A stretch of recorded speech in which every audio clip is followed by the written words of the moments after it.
जय श्री कृष्णा।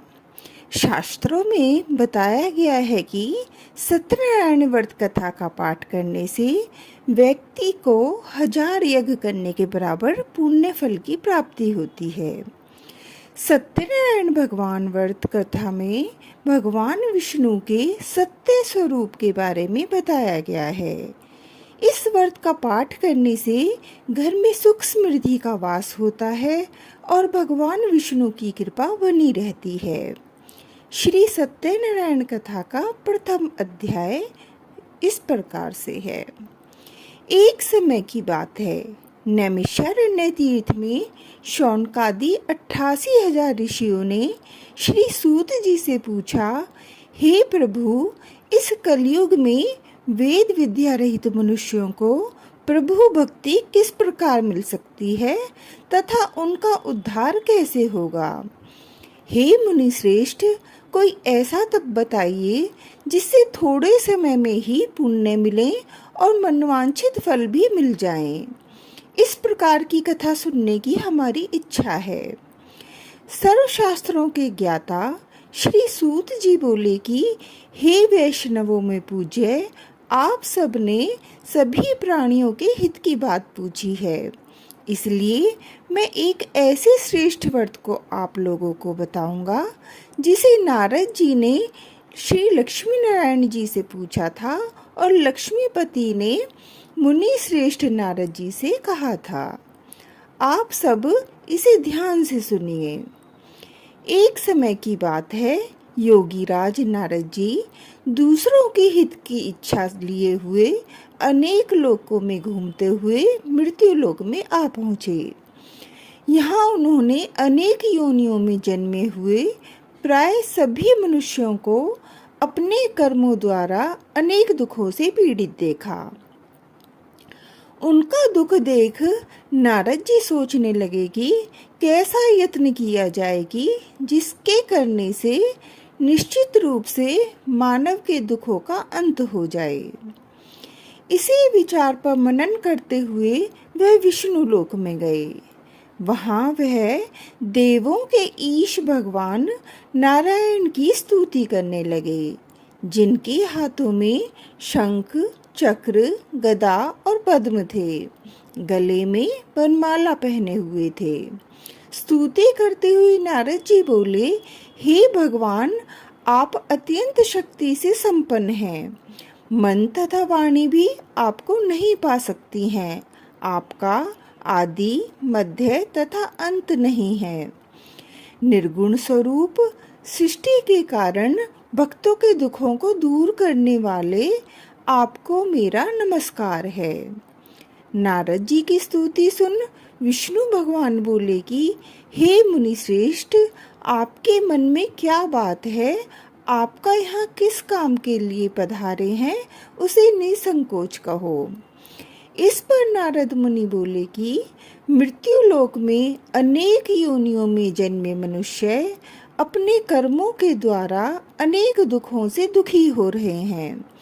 हे नाथ, आप मुझ पर कृपा करते हैं तो यह बतलाइए कि वह मनुष्य थोड़े प्रयास से ही अपने दुखों से कैसे छुटकारा पा सकते हैं। श्री हरि बोले, हे नारद, मनुष्य की भलाई के लिए तुमने बहुत अच्छी बात पूछी है। जिसके करने से मनुष्य मोह से छूट जाता है, वह बात मैं कहता हूँ, उसे सुनो। स्वर्गलोक व मृत्युलोक दोनों में एक दुर्लभ उत्तम व्रत है जो पुण्य देने वाला है। आज प्रेमवश होकर मैं उसे तुमसे कहता हूँ। श्री सत्यनारायण भगवान का यह व्रत अच्छी तरह विधान पूर्वक करके मनुष्य तुरंत ही यहाँ सुख भोग कर मरने पर मोक्ष पाता है। श्री हरि के वचन सुन नारद जी बोले कि उस व्रत का क्या फल है और उसका विधान क्या है और यह व्रत किसने किया था। इस व्रत को किस दिन करना चाहिए, सभी कुछ विस्तार से बताएं। नारद की बात सुनकर श्री हरि बोले, दुख व शोक को दूर करने वाला यह व्रत सभी स्थानों पर विजय दिलाने वाला है। मानव को भक्ति व श्रद्धा के साथ शाम को श्री सत्यनारायण की पूजा धर्म परायण होकर ब्राह्मणों व बांधवों के साथ करनी चाहिए। भक्ति भाव से ही नैवेद्य, केले का फल, घी, दूध और गेहूं का आटा का सवाया ले।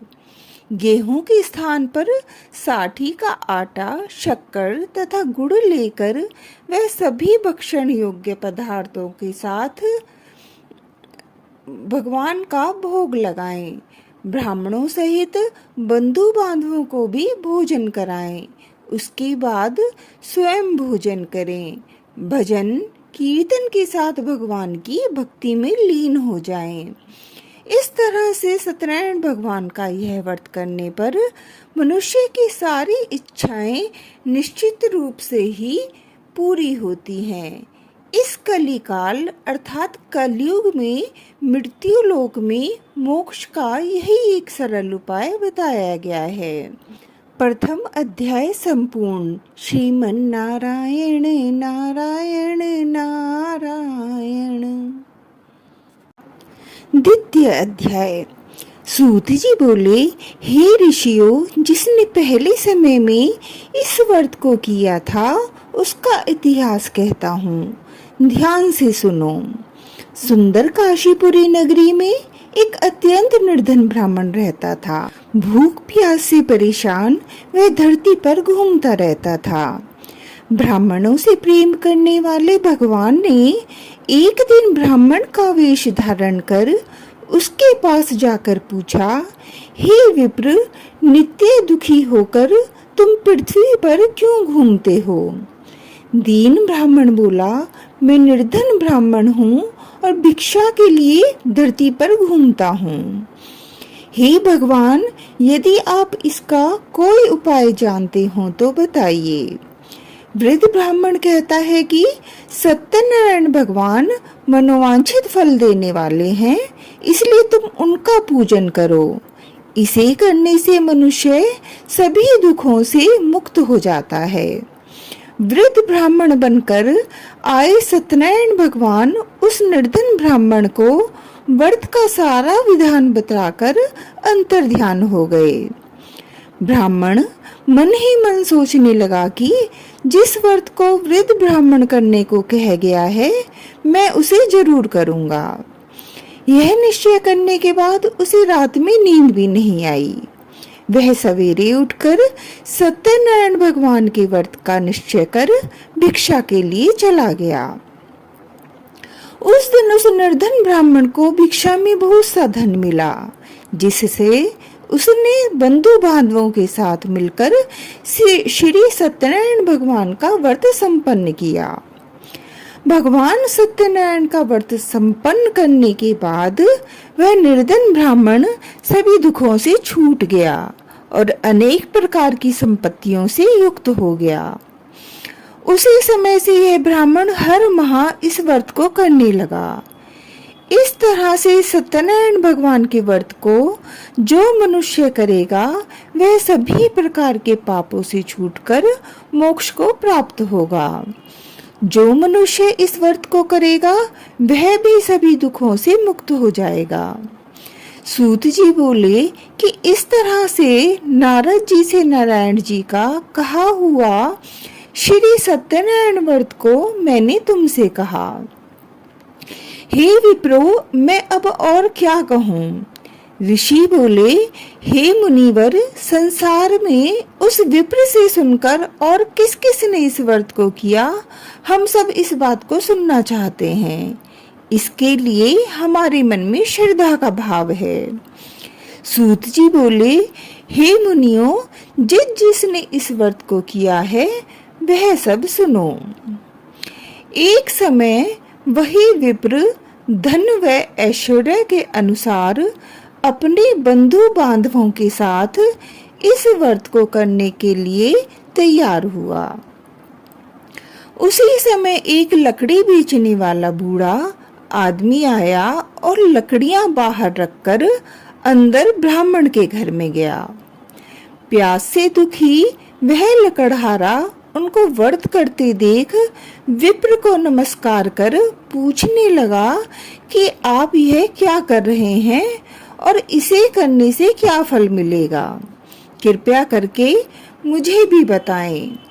ब्राह्मण ने कहा, सब मनोकामनाओं को पूरा करने वाला यह सत्यनारायण भगवान का व्रत है।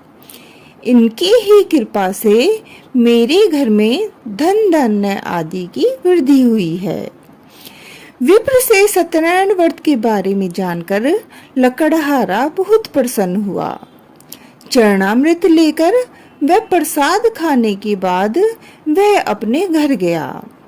लकड़हारे ने अपने मन में संकल्प किया कि आज लकड़ी बेचने से जो धन मुझको मिलेगा उसी से श्री सत्यनारायण भगवान का उत्तम व्रत करूंगा। मन में इस विचार को ले बूढ़ा आदमी सिर पर लकड़ियां रखकर उस नगर में बेचने गया जहां धनी लोग ज्यादा रहते थे। उस नगर में उसे अपनी लकड़ियों का दाम पहले दिनों से 4 गुना अधिक मिला। बूढ़ा प्रसन्नता के साथ दाम लेकर केले, शक्कर, घी, दूध, दही और गेहूं का आटा ले और सत्यनारायण भगवान के व्रत की अन्य सामग्रियां लेकर अपने घर गया। वहां उसने अपने बंधु बांधवों को बुलाकर विधि विधान से सत्यनारायण भगवान का पूजन और व्रत किया। इस व्रत के प्रभाव से वह बूढ़ा लकड़हारा धन, पुत्र आदि से युक्त होकर संसार के समस्त सुख भोग कर अंत काल में वैकुंठ को चला गया। द्वितीय अध्याय संपूर्ण। श्रीमन नारायण नारायण नारायण, भजवन नारायण नारायण नारायण। तृतीय अध्याय। सूत जी बोले, हे श्रेष्ठ मुनियों, अब आगे की कथा कहता हूँ। पहले समय में उल्कामुख नाम का एक बुद्धिमान राजा था। वह सत्यवक्ता और जितेंद्रिय था। प्रतिदिन देव स्थानों पर जाता और निर्धनों को धन देकर उनके कष्ट दूर करता था। उसकी पत्नी कमल के समान मुख वाली तथा सती साध्वी थी। भद्रशीला नदी के तट पर उन दोनों ने श्री सत्यनारायण भगवान का व्रत किया। उसी समय साधु नाम का एक वैश्य आया। उसके पास व्यापार करने के लिए बहुत सा धन भी था। राजा को व्रत करते देखकर वह विनय के साथ पूछने लगा, हे राजन, भक्ति भाव से पूर्ण होकर आप यह क्या कर रहे हैं? मैं सुनने की इच्छा रखता हूँ, तो आप मुझे बताएं। राजा बोला, हे साधु, अपने बंधु बांधवों के साथ पुत्रादि की प्राप्ति के लिए एक महाशक्तिवान श्री सत्यनारायण भगवान का व्रत व पूजन कर रहा हूँ। राजा के वचन सुन साधु आदर से बोला, हे राजन, मुझे इस व्रत का सारा विधान कहिए। आपके कथनानुसार मैं भी इस व्रत को करूंगा। मेरे भी संतान नहीं है और इस व्रत को करने से निश्चय ही मुझे भी संतान प्राप्त होगी। राजा से व्रत का सारा विधान सुन व्यापार से निवृत्त हो वह अपने घर को चल दिया। साधु वैश्य ने अपने पत्नी को संतान देने वाले इस व्रत का वर्णन कह सुनाया और कहा कि जब मेरे संतान होगी तब मैं इस व्रत को करूंगा। साधु ने इस तरह के वचन अपनी पत्नी लीलावती से कहे। एक दिन लीलावती पति के साथ आनंदित हो सांसारिक धर्म में प्रवृत्त होकर सत्यनारायण भगवान की कृपा से गर्भवती हो गई। 10वें महीने में उसके गर्भ से एक सुंदर कन्या ने जन्म लिया। दिनों दिन वह ऐसे बढ़ने लगी जैसे कि शुक्ल पक्ष का चंद्रमा बढ़ता है। माता पिता ने अपनी कन्या का नाम कलावती रखा। एक दिन लीलावती ने मीठे शब्दों में अपने पति को याद दिलाया कि आपने सत्यनारायण भगवान के जिस व्रत को करने का संकल्प किया था उसे करने का समय आ गया है, आप इस व्रत को करिए। साधु बोला कि हे प्रिय, इस व्रत को मैं इसके विवाह पर करूंगा। इस प्रकार अपनी पत्नी को आश्वासन देकर वह नगर को चला गया। कलावती पिता के घर में रहकर दिनों दिन बड़ी होने लगी। साधु ने एक बार नगर में अपनी कन्या को सखियों के साथ देखा तो तुरंत ही दूत को बुलाया और कहा कि मेरी कन्या के योग्य वर देख कर लाओ। साधु की बात सुनकर दूत कंचन नगर में पहुंचा और वहां देखभाल कर लड़की के सुयोग्य वाणिक पुत्र को ले आया। सुयोग्य लड़के को देख साधु ने बंधु बांधवों को बुलाकर अपनी पुत्री का विवाह कर दिया।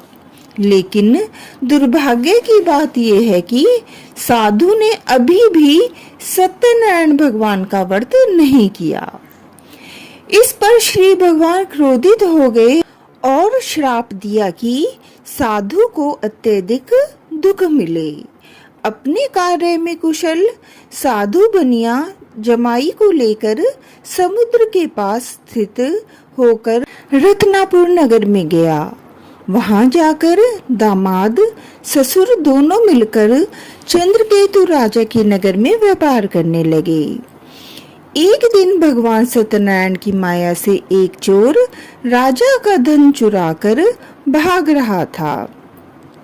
उसने राजा के सिपाहियों को अपना पीछा करते देख चुराया हुआ धन वहां रख दिया जहां साधु अपनी जमाई के साथ ठहरा हुआ था।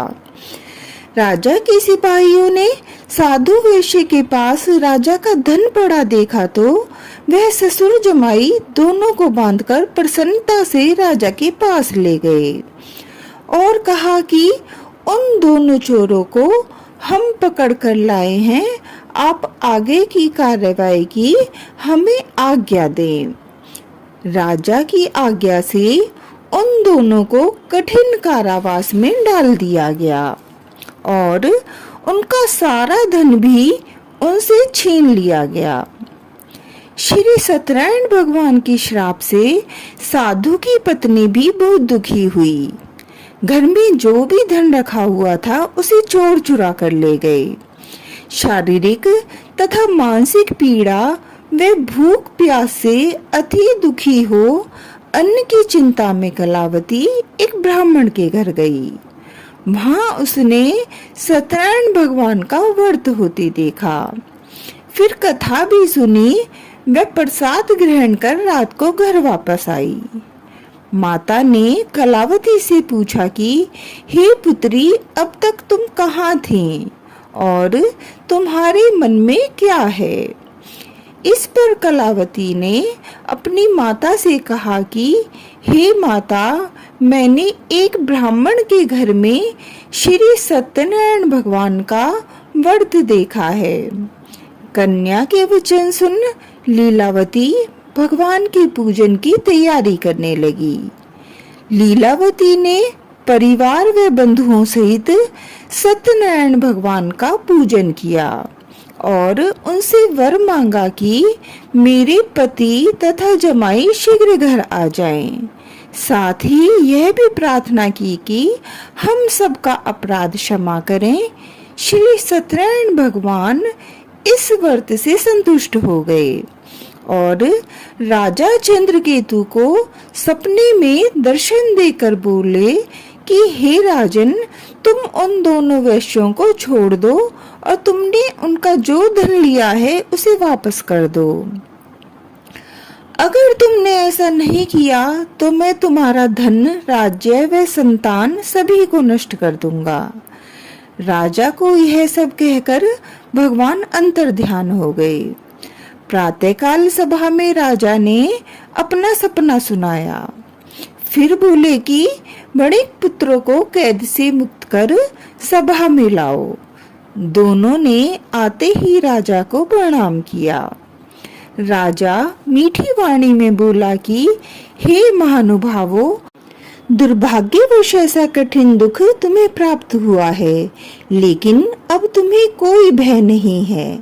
ऐसा कह राजा ने उन दोनों को नए वस्त्राभूषण भी पहनाए और जितना धन उनसे लिया था उससे दुगना धन वापस कर दिया।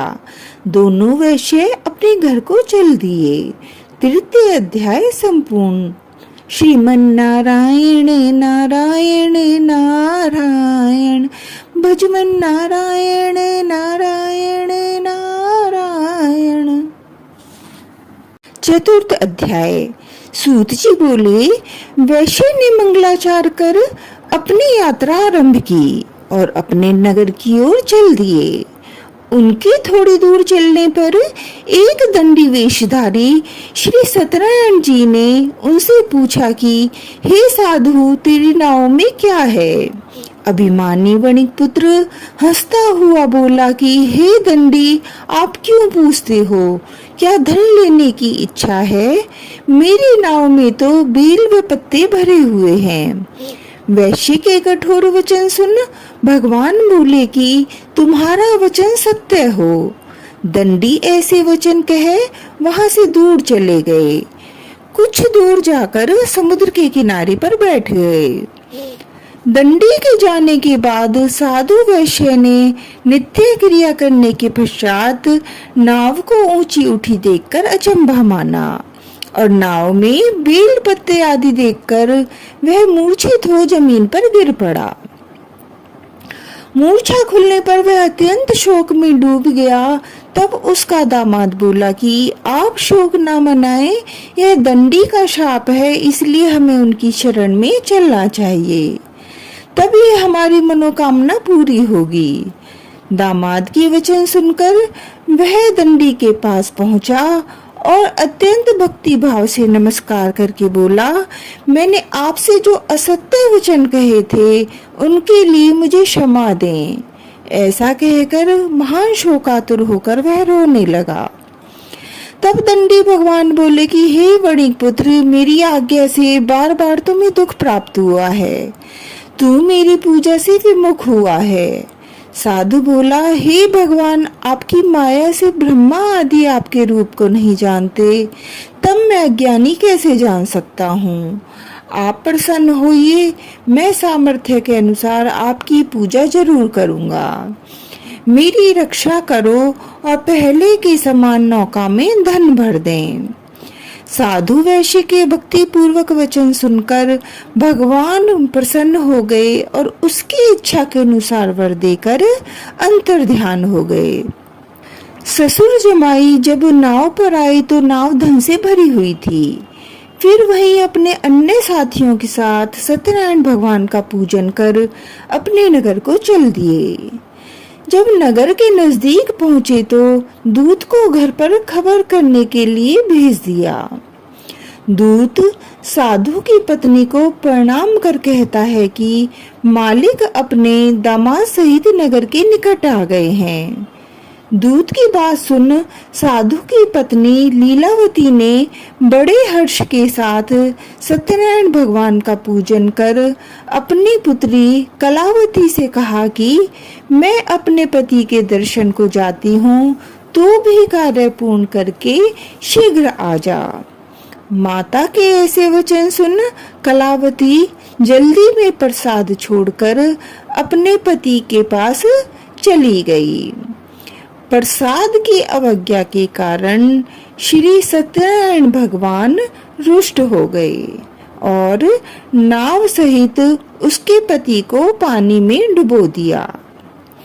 कलावती अपने पति को वहां न पाकर रोती हुई जमीन पर गिर गई। नौका को डूबा हुआ देख वह कन्या को रोता देख साधु दुखी होकर बोला कि हे प्रभु, मुझसे तथा मेरे परिवार से जो भूल हुई है उसे क्षमा करें। और इस प्रकार साधु के दीन वचन सुनकर श्री सत्यनारायण भगवान प्रसन्न हो गए और आकाशवाणी हुई कि हे साधु, तेरी कन्या मेरे प्रसाद को छोड़कर आई है, इसलिए उसका पति अदृश्य हो गया है। यदि वह घर जाकर प्रसाद खाकर लौटती है तो इसे इसका पति अवश्य मिलेगा।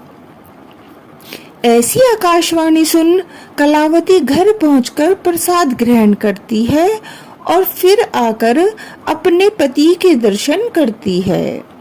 उसके बाद साधु अपने बंधु बांधवों सहित श्री सत्यनारायण भगवान का विधि विधान से पूजन करता है तथा इस लोक में सुख भोग वह अंत में स्वर्ग को जाता है। चतुर्थ अध्याय संपूर्ण। श्रीमन नारायण नारायण नारायण, भज मन नारायण नारायण नारायण। श्री सत्यनारायण भगवान की जय। पंचम अध्याय। सूत जी बोले, हे ऋषियों, मैं और भी एक कथा सुनाता हूँ, उसे भी ध्यान पूर्वक सुनो। प्रजा पालन में लीन तुंगध्वज नाम का एक राजा था। उसने भी भगवान का प्रसाद त्याग कर बहुत ही दुख पाया। एक बार वन में जाकर वन्य पशुओं को मारकर वह बड़ के पेड़ के नीचे आया। वहां उसने ग्वालों को भक्ति भाव से अपने बंधुओं सहित सत्यनारायण भगवान का पूजन करते देखा। अभिमानवश राजा ने उन्हें देखकर भी पूजा स्थान में नहीं गया और ना ही उसने भगवान को नमस्कार किया। ग्वालों ने राजा को प्रसाद दिया, लेकिन उसने वह प्रसाद भी नहीं खाया और प्रसाद को वहीं छोड़कर वह अपने नगर को चला गया। जब वह नगर में पहुंचा तो वहां सब कुछ तहस नहस हुआ पाया तो वह शीघ्र ही समझ गया कि यह सब भगवान ने ही किया है। वह दोबारा ग्वालों के पास पहुंचा और विधि पूर्वक पूजा करके प्रसाद खाया तो श्री सत्यनारायण भगवान की कृपा से सब कुछ पहले जैसा ही हो गया। दीर्घ काल तक सुख भोगने के बाद मरणों के उपरांत उसे स्वर्ग लोक की प्राप्ति हुई। जो मनुष्य परम दुर्लभ इस व्रत को करेगा तो भगवान सत्यनारायण की अनुकंपा से उसे धन धान्य की प्राप्ति होगी, निर्धन धनी हो जाता है और भय मुक्त होकर जीवन जीता है। संतानहीन मनुष्य को संतान सुख मिलता है और सारे मनोरथ पूर्ण होने पर मानव अंत काल में वैकुंठ धाम को जाता है। सूत जी बोले, जिन्होंने पहले इस व्रत को किया है अब उनके दूसरे जन्म की कथा कहता हूँ, सुनो। वृद्ध शतानंद ब्राह्मण ने सुदामा का जन्म लेकर मोक्ष को प्राप्त किया। लकड़हारे ने अगले जन्म में निषाद बनकर मोक्ष प्राप्त किया। उल्कामुख नाम का राजा दशरथ होकर बैकुंठ को गए। साधु नाम के वैश्य ने मोरध्वज बनकर अपने पुत्र को आरे से चीरकर मोक्ष प्राप्त किया। महाराज तुंगध्वज ने स्वयंभू होकर भगवान में भक्तियुक्त होकर कर्म कर मोक्ष को पाया। इस तरह से सत्यनारायण भगवान की यह कथा समाप्त हुई। श्रीमन नारायण नारायण नारायण, भजबन नारायण नारायण नारायण।